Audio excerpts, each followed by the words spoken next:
Dossier conflit entre Miami Boy ak Money Sky la kontinye a pran gros dimensyon sou rezo sosyal yo. Depi kek tan, denonsa yo pa sispan fè pale sou internet la a koz kesyon relasyon yo ak kesyon pitit yo gen ansam.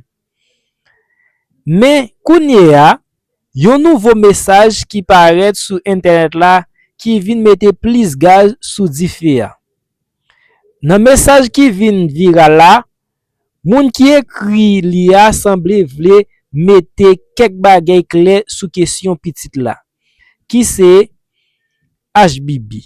Depi premye li yo, moun nan mande publik la pou yo pa mele trop nan kesyon ant maman ak papa ti moun yo, ki se Miami Boy ansem avek Money Sky. Li fè konen kesyon sa yo se yon dosye fami ki ta dwe regle ant de gran moun ki konserne yo. Mesaj la fè kompran, pitit la pa nan mouve kondisyon ditou. Moun nan explike ni maman ni papa toujou ap chèche sa ki pou ti moun yo e pa gen kesyon soufrans ou swa neglijans sou pitit la.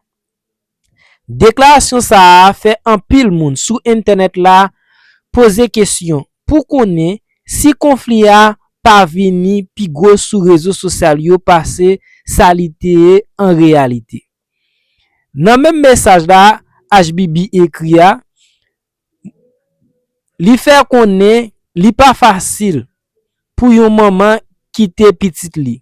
Li explike n'importe maman ki reme pitit li ap toujou vle rete bokote ti moun nan. Pou pran soin li epi wè ki jan li ap grandi. Men, li fè kompran tout sityasyon an komplike e gen desisyon ki dwe pran pou avni pitit la. Sa ki plis atire atensyon an pil moun, se pati kote moun nan ap di si te pran plas maman ti moun nan, men ta chwazi plis mwen menm tou. Fwa sa a fè an pil moun sou internet la, santi kesyon sa a vreman emosyonel e li depase sep dram internet la. Ge fanatik ki di yo kompran doule yon maman nan yon sityasyon kon sa. Pendan, lot moun di tou se yo pa gen papa dwa sa sou kesyon pitit la. Mesaj la kontinye pou di objektif la se jwen yon solisyon ki ka bon pou tout moun nan plis nan konflik. Moun nan fè kompran li souete kesyon an pa fini nan gro problem ou bien mouve relasyon ant de bosaro. Li di tou, se pa yon sel moun ki te pran desisyon yo, sa ki fe an pil moun panse kesyon an gen an pil detay publik la pou ko konen. Depi mesaj sa aparet sou internet la, an pil page sou Facebook, TikTok ak Instagram komanse pataje li. Gen moun ki pa kwe, mesaj la se yon fason pou kalme tansyon ki gen ant Miami Boy ak Money Sky. Men, gen lot moun ki di mesaj la montre klerman kesyon arrive nan yon nivou ki serye an pil.